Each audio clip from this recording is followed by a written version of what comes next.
espacio nos llama. Si no nos destruimos a nosotros mismos, algún día nos aventuraremos a ir a las estrellas.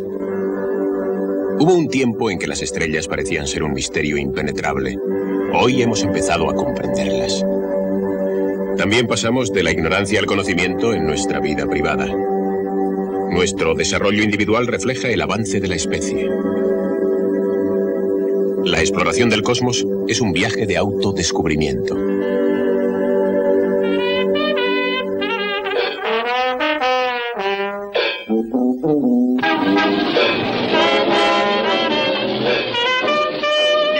Cuando era niño vivía aquí, en el barrio Bensonhurst de Brooklyn, en la ciudad de Nueva York. Conocía íntimamente mi barrio, todas las pastelerías, esquinas, patios, solares y paredes para jugar a la pelota.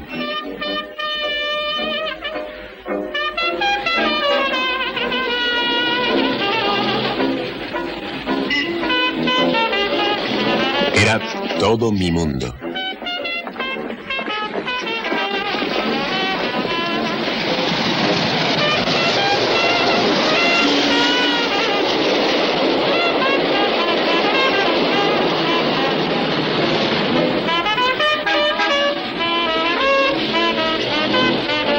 Pero varias manzanas más allá, al norte del ruidoso tráfico y el paso elevado del tren sobre la calle 86, había un territorio desconocido, fuera de los límites de mis aventuras. Para mí aquello podía ser Marte.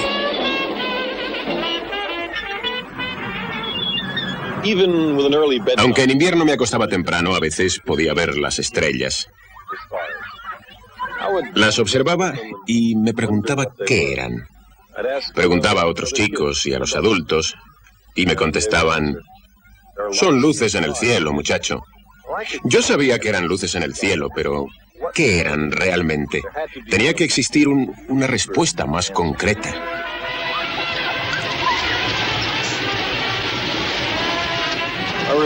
Recuerdo que me dieron mi primera tarjeta de lector de una biblioteca y me parece que estaba en la calle 85.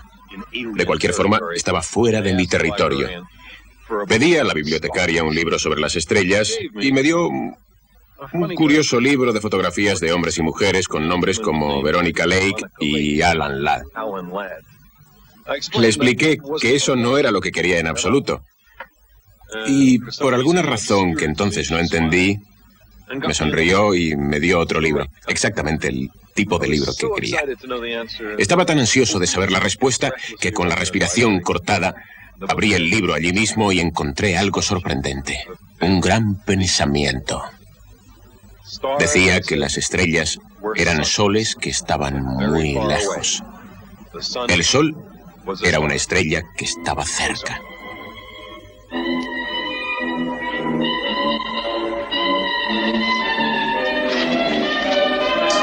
Me preguntaba cómo podía nadie saber estas cosas con certeza. ¿Cómo lo habían descubierto?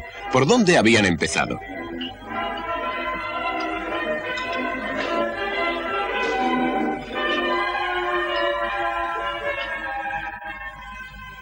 Desconocía la idea de la medida angular. No sabía nada sobre la propagación de la luz y las leyes que la rigen. No tenía forma alguna de calcular la distancia a las estrellas. Sin embargo, comprendía que si las estrellas eran soles, tenían que estar terriblemente lejos. Mucho más lejos que la calle 86, mucho más lejos que Manhattan y probablemente mucho más lejos que New Jersey.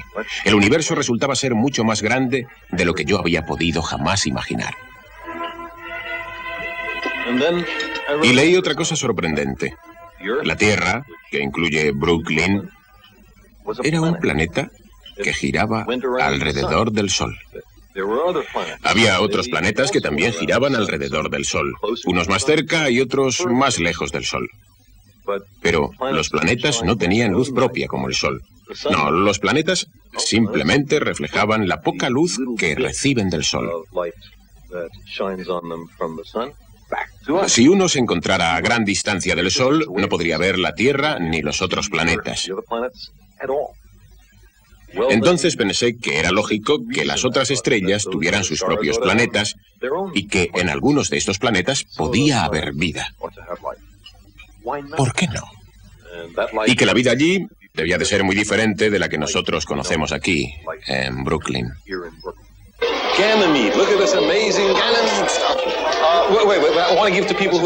De niño tuve la inmensa suerte de que mis padres y algunos profesores me animaran en mi curiosidad.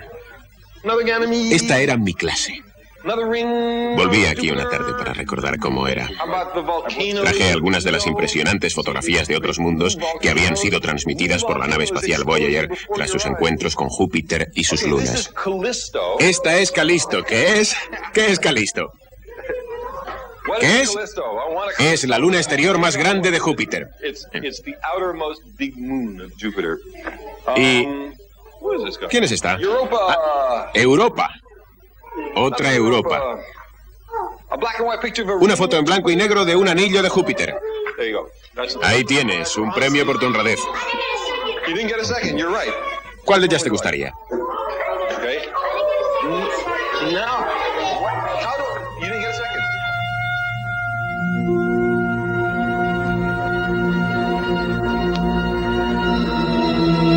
Todos nacemos con una mente abierta y una curiosidad impetuosa. Un gran deseo de saber. Creo que sería divertido que hicierais preguntas. ¿Por qué la Tierra es redonda? ¿Por qué no es cuadrada o de otra forma? Es una buena pregunta. Me gusta esa pregunta. Es una pregunta que me he hecho a mí mismo y la respuesta está relacionada con la fuerza de la gravedad. La Tierra tiene una fuerte gravedad.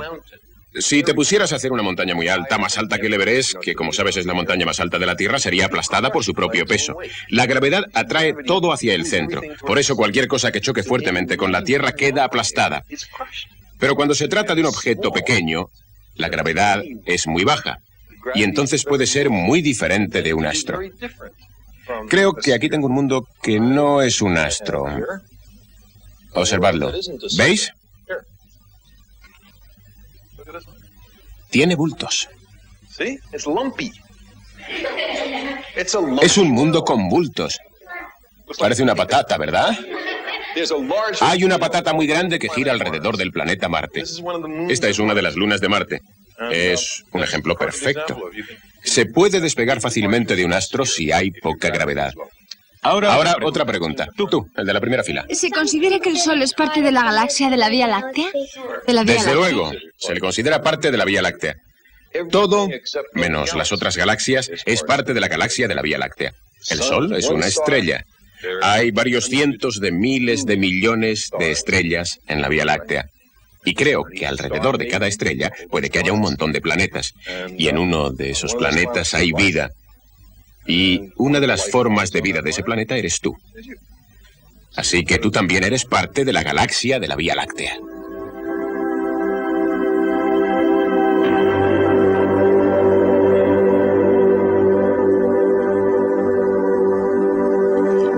A veces pienso en lo afortunados que somos al vivir en esta época. La primera vez en la historia de la humanidad que visitamos otros mundos e investigamos el cosmos en profundidad.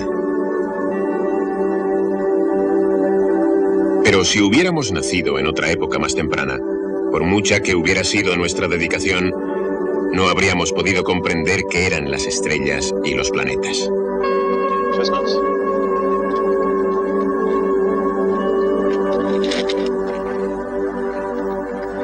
No hubiéramos sabido que había otros soles y otros mundos. Este es uno de los grandes secretos arrancados a la naturaleza a lo largo de 1 millón de años de paciente observación y valerosa reflexión. Los hombres siempre han hecho preguntas sobre las estrellas. Es perfectamente natural. Sin embargo, imaginen una época antes de que la ciencia hubiera encontrado las respuestas. Imaginen cómo era todo, digamos, hace cientos de miles de años, después del descubrimiento del fuego. Los hombres eran igual de inteligentes y de curiosos que ahora. A veces tengo la impresión de que había personas que pensaban de esta forma. Somos cazadores nómadas. El fuego nos calienta. Su luz hace cortes en la oscuridad. Mantiene lejos a los animales hambrientos. Podemos vernos en la oscuridad y hablar. Cuidamos de la llama. La llama nos cuida a nosotros. Las estrellas no están cerca de nosotros. Aunque nos subamos a un monte o a un árbol, siguen lejos. Fluctúan con una luz extraña, fría, blanca y lejana. Hay muchas por todo el firmamento. Solamente por las noches. Me pregunto, ¿qué son? Una noche pensé que las estrellas eran llamas. Dan un poco de luz por la noche, igual que el fuego. Puede que las estrellas sean hogueras que alguien ha encendido por la noche. Las estrellas dan mucha menos luz que las hogueras, así que deben estar muy lejos. Me pregunto si desde el cielo nuestras hogueras parecen estrellas. Pero ¿por qué esas hogueras y las personas que las hicieron no caen a nuestros pies? ¿Por qué no caen del cielo tribus extrañas? Esos seres del espacio deben tener grandes poderes.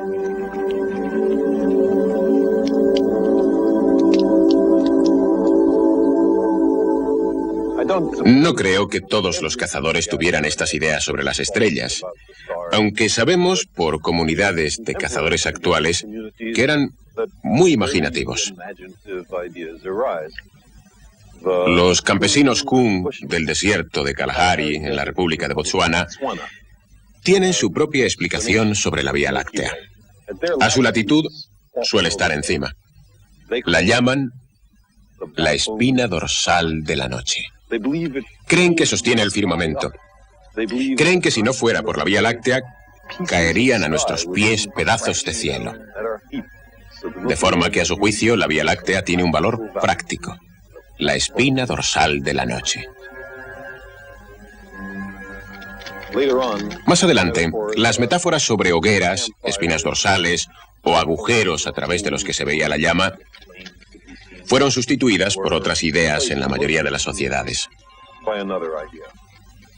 Los poderosos seres del cielo fueron promocionados a dioses.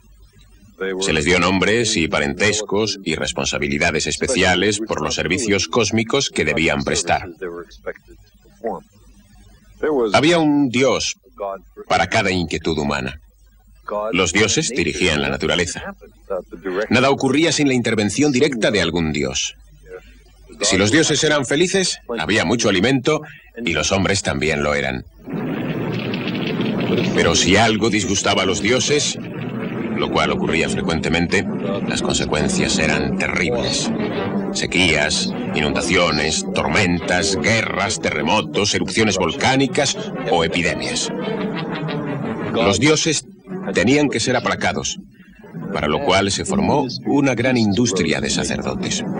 No obstante, como los dioses eran caprichosos, no se sabía con certeza lo que harían. La naturaleza era un misterio. Era difícil entender el mundo. Nuestros antepasados andaban a tientas en la oscuridad para sentir su entorno. Indefensos frente a la naturaleza, inventaron rituales y mitos, algunos de ellos desesperados y crueles, otros imaginativos y humanos. Los antiguos griegos explicaban que la banda difusa de brillo en el cielo nocturno era la leche de la diosa Hera, que había sido extraída de su pecho y arrojada a través de los cielos. Todavía la llamamos la Vía Láctea.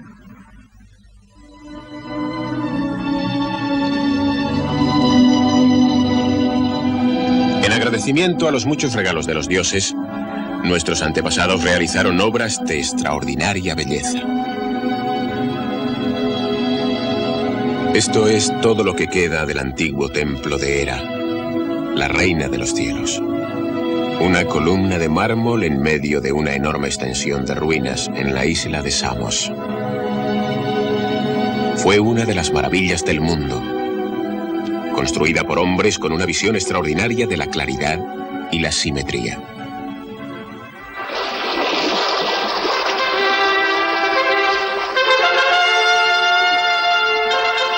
Los que llenaron aquel templo fueron también los constructores de un puente entre su mundo y el nuestro.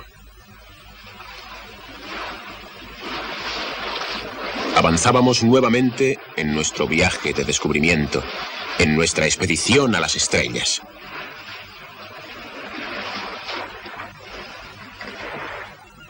Hace 24 siglos tuvo lugar un glorioso descubrimiento en la isla de Samos y en las otras colonias griegas que se habían desarrollado en el transitado mar Egeo.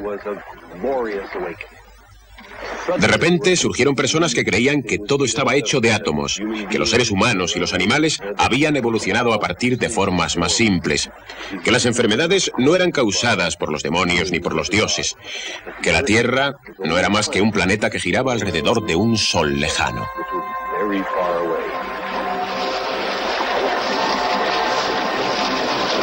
Esta revolución sacó al cosmos del caos.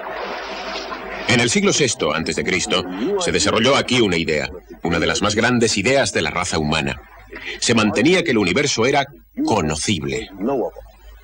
¿Por qué? Porque había un orden, porque hay reglas en la naturaleza que permiten descubrir sus secretos. La naturaleza no era del todo imprevisible. Había leyes que incluso ella tenía que obedecer.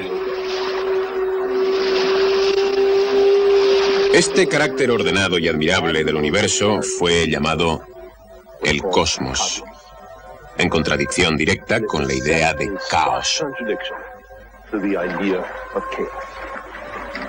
Este fue el primer conflicto que conocemos entre la ciencia y el misticismo, entre la naturaleza y los dioses.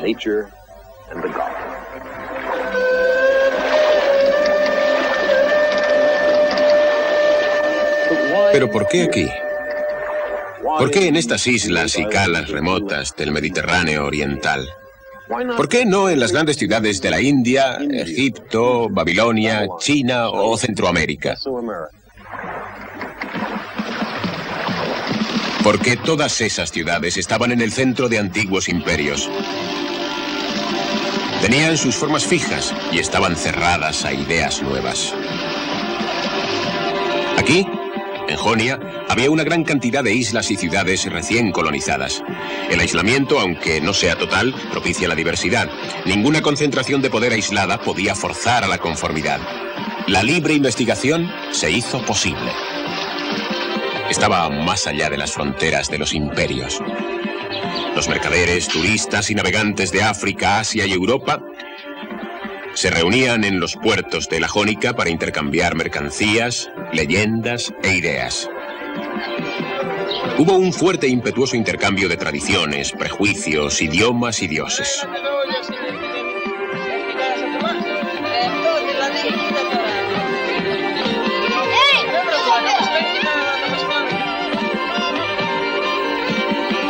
Estas gentes estaban dispuestas a experimentar. Cuando se está abierto a poner en cuestión rituales y viejas tradiciones, resulta que una pregunta conduce a otra.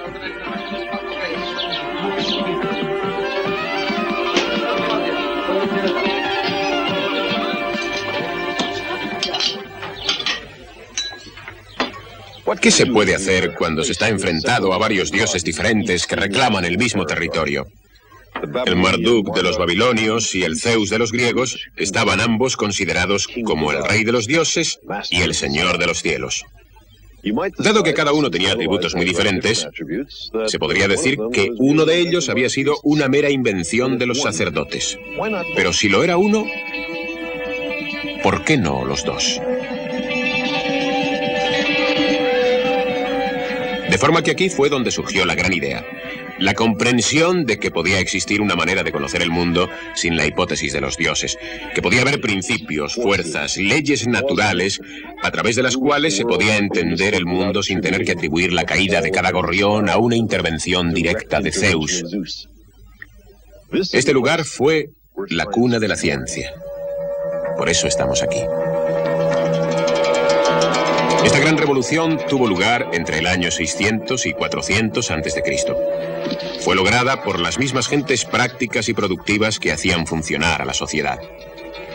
El El poder político estaba en manos de los mercaderes que promocionaban la tecnología de la que dependía su prosperidad. Los pioneros de la ciencia fueron los mercaderes, los artesanos y sus descendientes.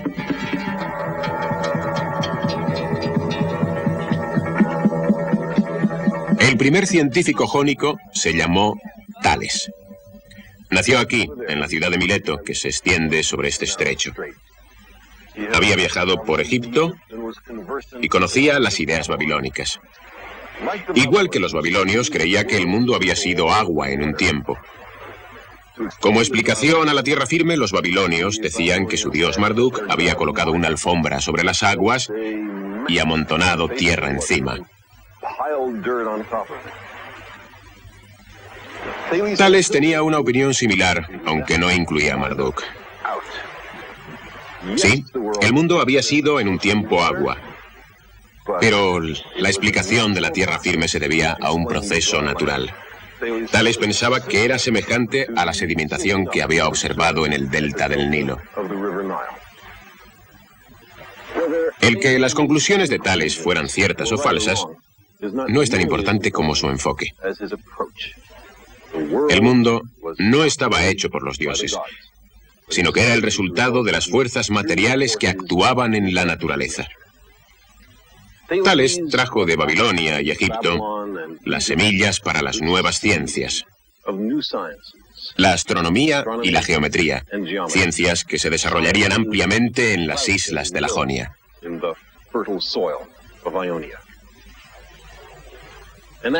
Anaximandro de Mileto, nacido también aquí, era amigo y colega de Tales, y uno de los primeros hombres en llegar a realizar un experimento.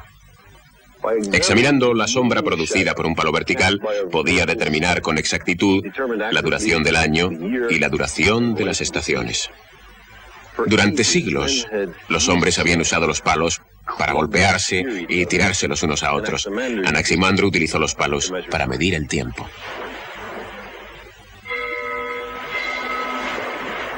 Hacia el año 540 a.C., en la isla de Samos, asumió el poder un tirano llamado Polícrates. Parece ser que comenzó como almacenista y luego se dedicó a la piratería internacional. Descargaba su botín en este mismo muelle.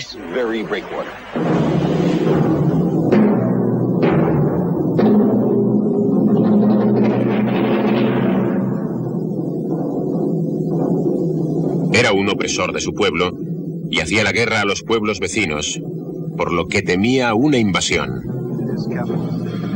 Entonces Polícrates rodeó la capital con una impresionante muralla de la que todavía quedan algunos restos.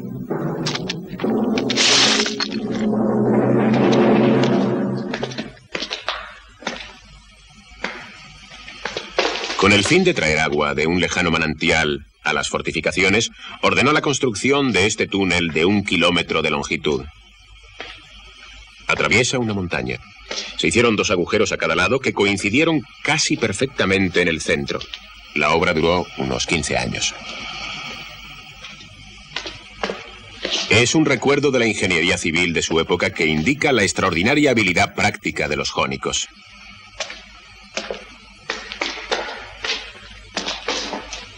El legado permanente de los jónicos son las herramientas y técnicas que desarrollaron y que constituyen la base de la tecnología moderna. Esta fue la época de Teodoro, el ingeniero maestro del siglo, al que se atribuye la invención de la llave, la regla, la escuadra de carpintero, el nivel y el torno.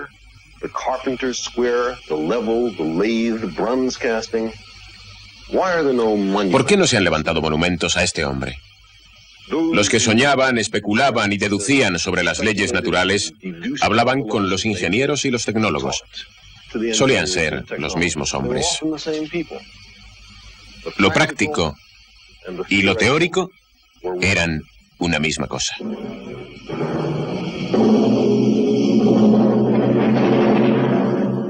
Este nuevo híbrido de pensamiento abstracto y experiencia diaria florecieron dentro de la ciencia. Cuando estos hombres prácticos pusieron su atención en el mundo natural, comenzaron a descubrir maravillas ocultas y posibilidades increíbles. Anaximandro estudió la profusión de seres vivos y vio la relación entre ellos. Llegó a la conclusión de que la vida se había originado en el agua y el barro y después había colonizado la tierra firme. Decía que los seres humanos debían de haber evolucionado a partir de formas más simples. Tendrían que pasar 24 siglos hasta que Charles Darwin demostrara la verdad de esta teoría.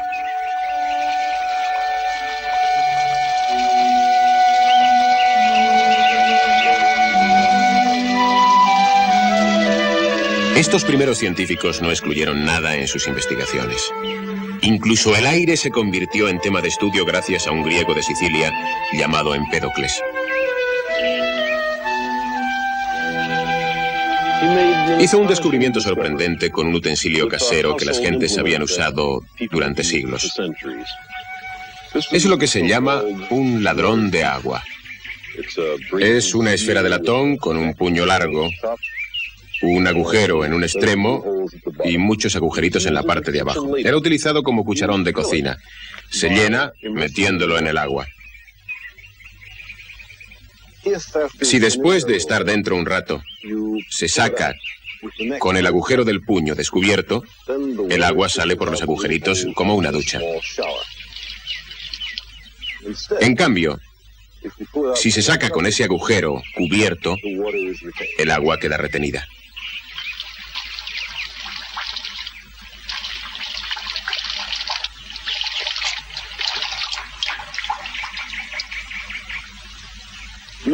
Ahora vamos a intentar llenarlo con el agujero del puño tapado por mi dedo pulgar. No ocurre nada. ¿Por qué? Hay algo por medio. Algo está bloqueando el acceso del agua al cucharón. No veo nada que lo bloquee. ¿Qué podría ser? Empédocles dijo que era aire. ¿Qué otra cosa podía ser? Algo que no veo puede ejercer presión y frustrar mis deseos de llenar de agua este recipiente si soy tan tonto que tapo el agujero del puño con mi pulgar. Empédocles había descubierto lo invisible. Pensó que el aire debía de ser una materia tan finamente dividida que no podía verse. Esta ligera indicación de la existencia de átomos fue llevada mucho más lejos por un contemporáneo suyo llamado Demócrito. De todos los científicos antiguos, él es quien nos ha hablado más claramente a través de los siglos. Los pocos fragmentos que han quedado de los escritos de este científico revelan una mente enormemente lógica e intuitiva. Creía que un gran número de otros mundos vagaban por el espacio, que los mundos nacen y mueren, que unos tienen criaturas vivas y otros son secos y estériles. Fue el primero en comprender que la Vía Láctea es un conjunto de luces de innumerables estrellas. La mente de Demócrito se elevaba más allá de las hogueras en el firmamento, de la leche de Hera, de la espina dorsal de la noche.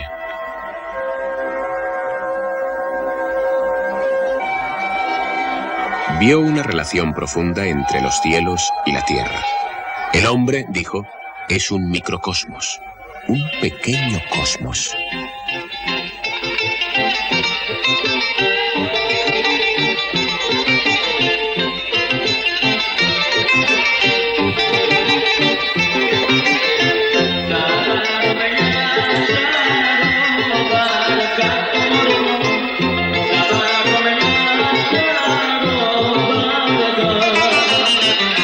Demócrito era de la ciudad jónica de Abdera, en la costa norte del mar Egeo.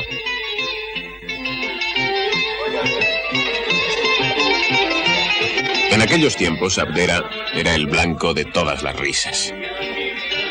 Si hacia el año 400 a.C., en un pequeño restaurante al aire libre como este, se contaba una historia sobre alguien de Abdera, la risa estaba garantizada. En cierta forma, era el Brooklyn de la época. Según Demócrito, había que disfrutar la vida y comprenderla. En realidad, para él, disfrutar y comprender eran la misma cosa. Decía que una vida sin diversión era como un largo camino sin una posada.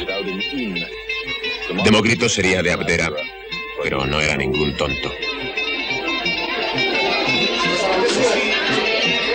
Demócrito comprendió que las formas complejas, los cambios y los movimientos del mundo material derivaban de la interacción de partes móviles muy simples. A estas partes las llamó átomos.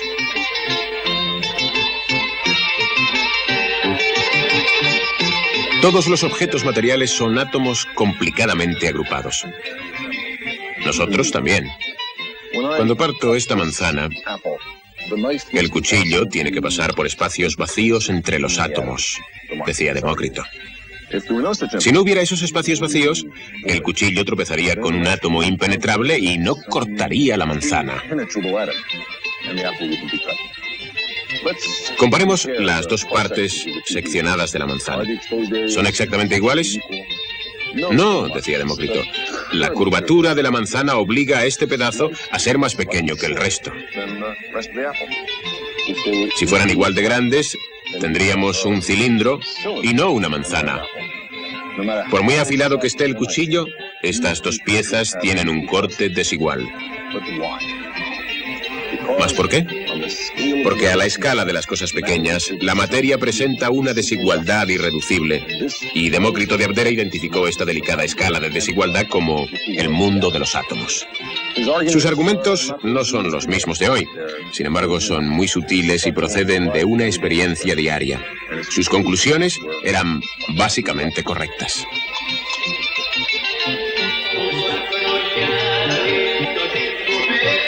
Demócrito mantenía que nada ocurre al azar, que todo tiene una causa material. Decía, prefiero entender un porqué que ser el rey de Persia. Creía que la pobreza en una democracia era mucho mejor que la riqueza en una tiranía. Decía que las religiones prevalecientes de su época eran malas y que no existían ni almas ni dioses inmortales.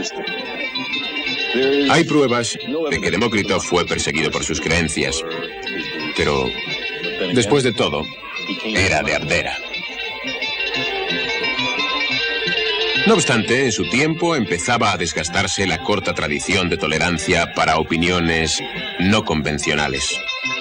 Por ejemplo, la creencia que prevalecía era que la luna y el sol eran dioses. Otro contemporáneo de Demócrito, llamado Anaxágoras, explicó que la luna era un lugar compuesto de materia ordinaria y que el sol era una piedra ardiendo lejos en el firmamento. Debido a esto, Anaxágoras fue condenado y encarcelado por impío, que era un delito religioso. Empezaron a perseguir a la gente por sus ideas. Hoy día hay un retrato de Demócrito en el billete griego de 100 dracmas. Al ser reprimidas sus ideas, su influencia en la historia fue menor. Los místicos empezaban a ganar.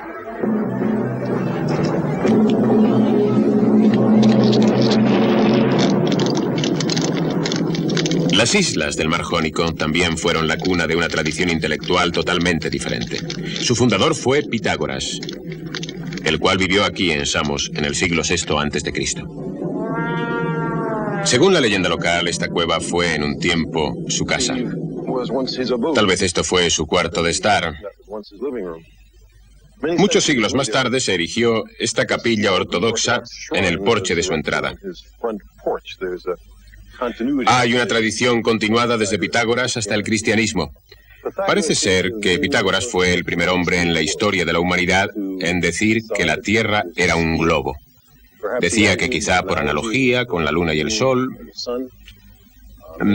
tal vez observó la sombra curva de la Tierra sobre la luna durante un eclipse lunar, o puede que se fijara en que cuando los barcos se alejaban de Samos, lo último en desaparecer eran los mástiles.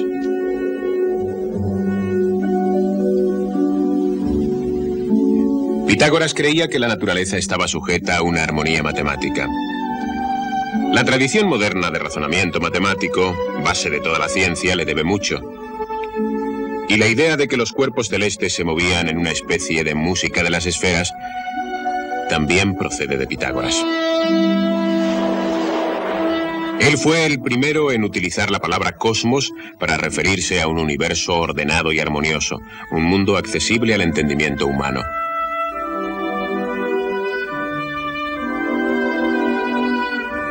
Esta gran idea la debemos a Pitágoras, aunque había muchas ironías y contradicciones en sus pensamientos. Muchos jónicos creían que la armonía y unidad del universo eran accesibles a través de la observación y el experimento, método que en la actualidad domina la ciencia. No obstante, Pitágoras seguía un sistema diferente. Creía que las leyes naturales podían deducirse por simple raciocinio. Él y sus seguidores no eran fundamentalmente experimentadores, eran matemáticos y filósofos. Estaban fascinados por los llamados 5 sólidos regulares, cuerpos con caras en forma de polígonos, triángulos, cuadrados o pentágonos. Puede haber un número infinito de polígonos, pero solamente hay 5 cuerpos o sólidos regulares. 4 de estos sólidos se asociaban con la tierra, el fuego, el aire y el agua. El cubo, por ejemplo, representaba la tierra. Pensaban que estos 4 elementos formaban la materia terrestre. Y el 5.º cuerpo lo asociaron místicamente con el cosmos.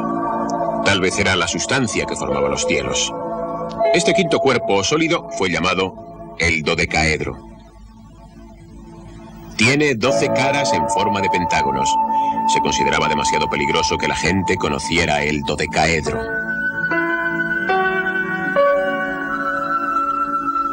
Había que mantener a la gente corriente en la ignorancia del dodecaedro. Enamorados de los números enteros, los pitagóricos creían que todas las cosas podían derivarse de ellos, y desde luego los demás números. Su doctrina sufrió una grave crisis cuando descubrieron que la raíz cuadrada de 2 era irracional. Es decir, que la raíz cuadrada de 2 no podía representarse como la relación de 2 números enteros, por muy grandes que fueran. Originalmente, irracional no quería decir más que eso, que no puede expresarse un número como relación de 2. Sin embargo, para los pitagóricos llegó a significar algo más. Una amenaza, una indicación de que toda su concepción del mundo carecía de sentido. El otro significado de irracional. En lugar de creer que todos compartieran y conocieran sus descubrimientos, los pitagóricos ocultaron la raíz cuadrada de 2 y el dodecaedro. No debía conocerse el mundo exterior.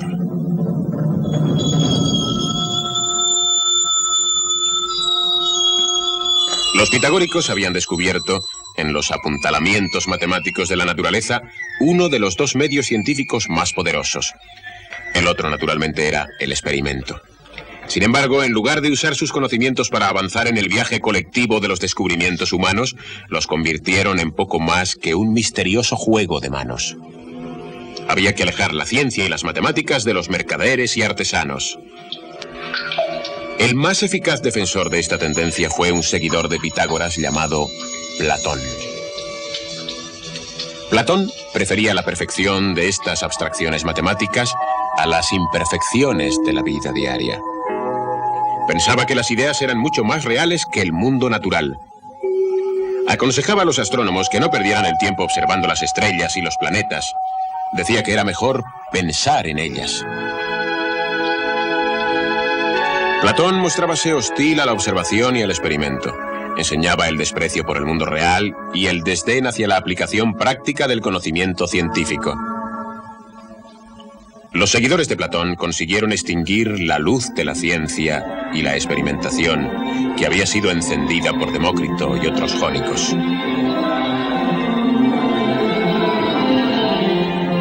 La oposición de Platón hacia el mundo revelado por nuestros sentidos iba a dominar y a ahogar a la filosofía occidental. Todavía en el año 1600, Johannes Kepler seguía luchando para interpretar la estructura del cosmos de acuerdo con los sólidos de Pitágoras y la perfección de Platón. Resulta irónico que fuera Kepler quien ayudara a restablecer el antiguo método jónico de poner a prueba ideas frente a observaciones. Pero en primer lugar, ¿por qué había perdido la ciencia su lugar? ¿Qué ¿Qué atractivo podían tener para sus contemporáneos estas enseñanzas de Pitágoras y Platón? Yo creo que proporcionaban una justificación intelectual respetable a un orden social corrompido.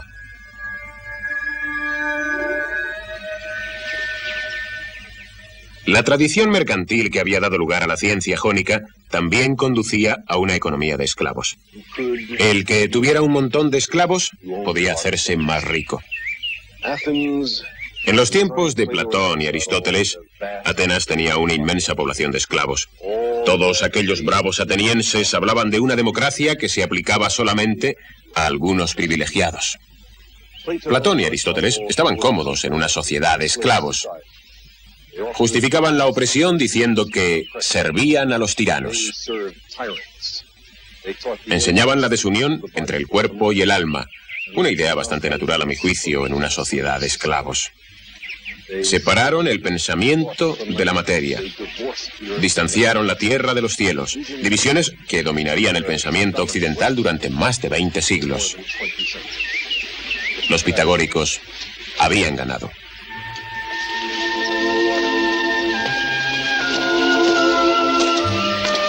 El reconocimiento de Pitágoras y Platón de que el cosmos era conocible y que la naturaleza tenía una ayuda en las matemáticas fue un gran avance para la ciencia. Pero la omisión de realidades perturbadoras, la idea de que la ciencia debía estar restringida a una élite, el desinterés por el experimento, la adopción del misticismo y la aceptación de los esclavos en la sociedad han influido significativamente en el retroceso de la tarea humana.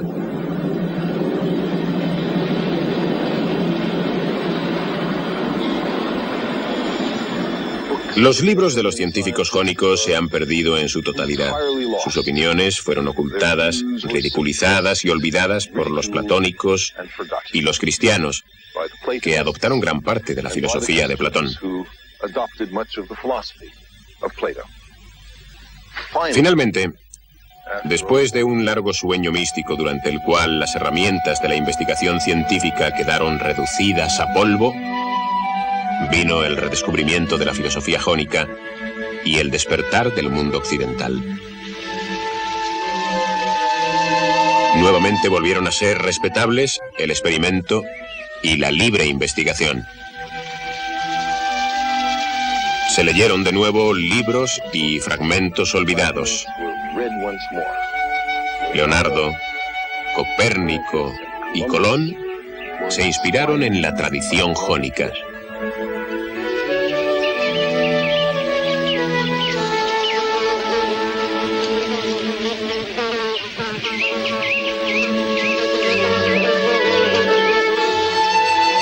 Los pitagóricos y sus sucesores tenían la extraña idea de que la tierra estaba corrompida, mientras que los cielos eran limpios y divinos.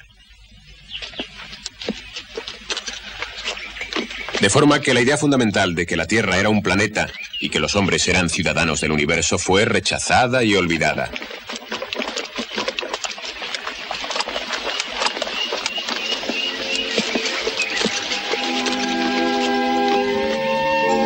Esta idea fue defendida por Aristarco, el cual nació aquí, en Samos, 3 siglos después de Pitágoras. Mantenía que la Tierra se movía alrededor del Sol. Situó a la Tierra correctamente en el sistema solar y fue acusado de hereje. Por el tamaño de la sombra de la Tierra sobre la Luna durante un eclipse lunar, dedujo que el Sol tenía que ser muchísimo más grande que la Tierra y que también tenía que estar muy lejos. Por eso mantenía que era absurdo que un objeto tan grande como el Sol girara alrededor de un objeto tan pequeño como la Tierra. De manera que colocó al Sol y no a la Tierra en el centro del sistema solar. La Tierra y los otros planetas giraban alrededor del Sol y a su vez la Tierra giraba sobre sí misma una vez al día. Estas son ideas que normalmente asociamos con el nombre de Copérnico. Sin embargo, parece ser que Copérnico se inspiró en Aristarco.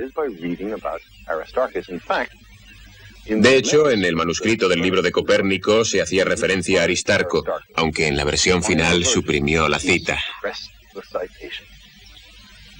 La resistencia a Aristarco es una especie de geocentrismo en la vida diaria que todavía existe entre nosotros. Seguimos hablando de que el sol sale y el sol se pone. Han pasado 22.000 años desde Aristarco y el lenguaje todavía pretende que la Tierra no gira, que el sol no está en el centro del sistema solar. Aristarco comprendió el esquema básico del sistema solar. Sabía que los planetas se movían en órbitas concéntricas alrededor del Sol y que probablemente conocía el orden en el que se encontraban con relación a Saturno. Sin embargo, se quedó corto en su cálculo de la distancia entre los planetas. Para calcular la verdadera escala del sistema solar, hace falta un telescopio. Hasta el siglo XVII, los astrónomos no eran capaces de hacer un cálculo aproximado de la distancia al Sol. Una vez conocida la distancia al Sol, había que averiguar la de las estrellas.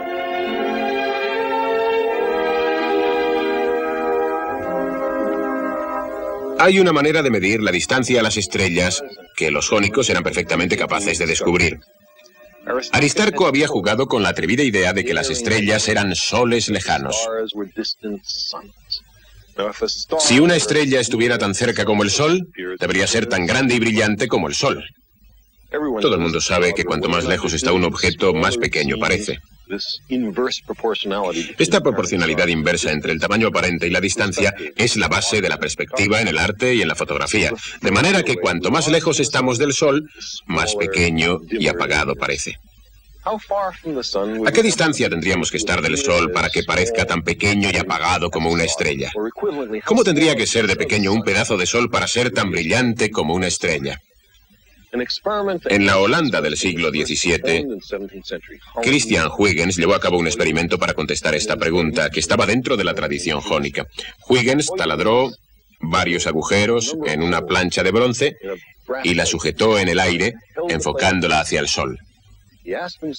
Se preguntaba qué agujero parecía de igual brillo que el que recordaba que la noche anterior había tenido la estrella Sirio. Bien. El agujero que igualaba era efectivamente 28.000 veces menor que el tamaño aparente del Sol. Así que calculó que Sirio debería estar 28.000 veces más lejos que el Sol, o aproximadamente a medio año luz. Es difícil recordar cómo es de brillante una estrella varias horas después de haberla observado, pero Huygens lo recordaba muy bien. De hecho, si hubiera sabido que Sirio era intrínsecamente más brillante que el Sol, hubiera conseguido la respuesta de igual manera. Sirio está a 8,8 años luz de nosotros. Entre Aristarco y Huygens, la gente había contestado a esta pregunta que tanto me había hecho vibrar de niño en Brooklyn. ¿Qué son las estrellas? La respuesta es que las estrellas son soles poderosos que se encuentran a años luz de distancia en las profundidades del espacio interestelar.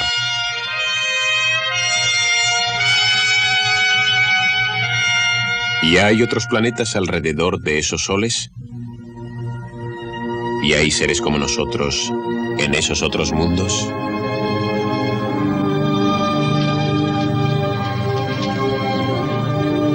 Aquí tenemos una bombilla que representa a una estrella cercana.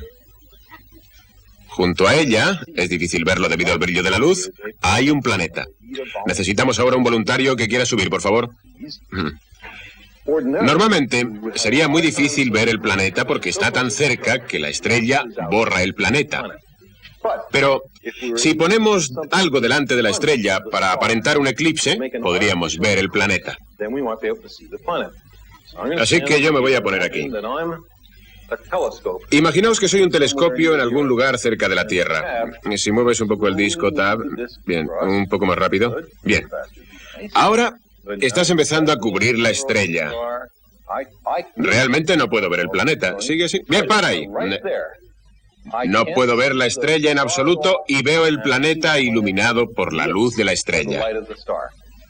Bien, este es un método para buscar planetas que rodean a estrellas cercanas, y es el que utiliza la nave espacial para sujetar el disco y observar el firmamento para ver si hay otro telescopio buscando otros planetas. Bien, Tap, has cumplido con éxito tu misión de buscar planetas que rodeen otras estrellas. Gracias por haber sido nuestra nave espacial interplanetaria. Esta es una forma. Y habrá naves espaciales que puedan hacer esto dentro de unos 10 años. Hay otra forma que ya ha sido intentada desde la Tierra. Imaginaos que hay una estrella cercana que se puede ver. Es brillante y va con un acompañante oscuro. Un planeta que brilla solamente gracias al reflejo de la luz próxima. Tampoco que no se puede ver.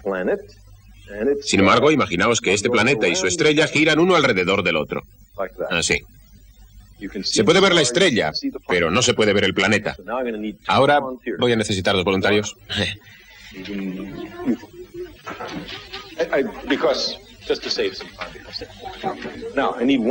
Necesito una persona para girar la estrella y el planeta y otra para arrastrar a la estrella y al planeta.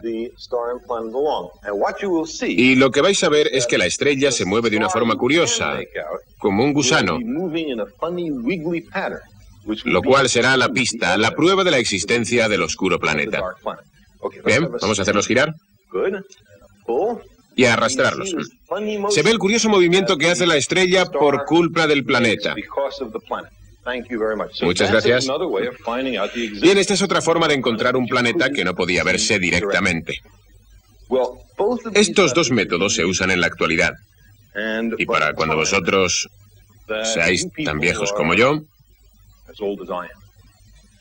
se sabrá por las estrellas si hay planetas girando alrededor de ellas o no. Podemos llegar a conocer docenas e incluso cientos de otros sistemas planetarios y ver si son como el nuestro o muy diferentes. O tal vez encontremos que no hay otros planetas en absoluto alrededor de las estrellas. Eso ocurrirá a lo largo de vuestras vidas y será la primera vez en la historia de la humanidad que alguien descubra si realmente hay planetas alrededor de las estrellas. En cuanto a las estrellas cercanas, las que se pueden ver a simple vista, las llamadas por los astrónomos estrellas vecinas, ocupan un pequeño espacio en la galaxia de la Vía Láctea. La Vía Láctea es esa banda de luz que podéis ver cruzando el cielo en una noche clara. No tenemos muchas noches claras, pero habréis visto algunas, ¿no? Bueno, pues la Vía Láctea está formada por cientos de millones de estrellas, que vistas en conjunto forman una especie de disco, como podéis observar en esta fotografía. Si pudieseis salir de ese plano y mirarla desde arriba, la veríamos así. Y si nos aproximáramos al lugar donde está nuestro Sol y otras estrellas, ¿llegaríamos al centro de nuestra galaxia? No. No estaríamos en el centro, sino en los suburbios, en los alrededores de la galaxia. Todas las estrellas que podéis ver estarían aquí, en esta pequeñísima zona. Y la Vía Láctea, nuestra galaxia, está formada por este enorme disco de estrellas compuesto por miles de millones de estrellas. El hecho de que vivimos en las afueras de la galaxia fue descubierto hace mucho tiempo, hacia finales de la Primera Guerra Mundial, por un hombre llamado Harlow Shapley, que estaba haciendo un mapa de esta galaxia de estrellas. Cada uno de estos grupos contiene unas 10.000 estrellas y se llaman grupos globulares. Puede verse que están en el medio, en el centro de la galaxia. La gente solía creer que el Sol estaba en el centro de la galaxia, lo cual es importante para nuestra posición, pero ha resultado ser falso. Nosotros vivimos en las afueras y los grupos globulares están centrados en el medio de la galaxia de la Vía Láctea. Vivimos en este, pero hay muchos otros.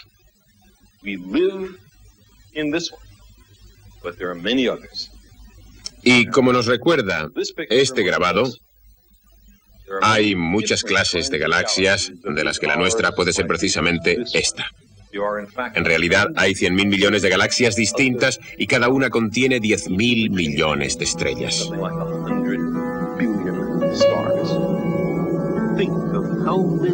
Imaginaos cuántas estrellas y planetas y formas de vida puede haber en este universo inmenso y aterrador. Desde que el hombre existe, hemos buscado nuestro lugar en el cosmos. ¿Dónde estamos? ¿Quiénes somos? Hemos averiguado que vivimos en un insignificante planeta de una triste estrella perdida en una galaxia, metida en una esquina olvidada de un universo en el que hay muchas más galaxias que personas.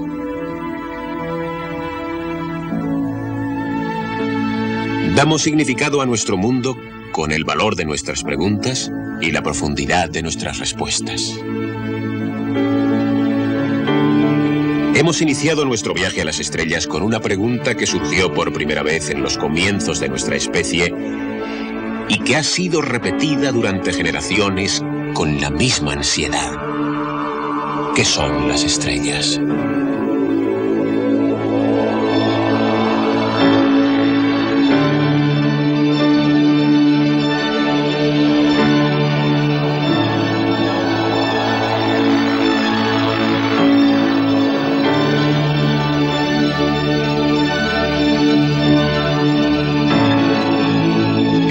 Exploración es natural al hombre. Comenzamos como vagabundos y seguimos siéndolo.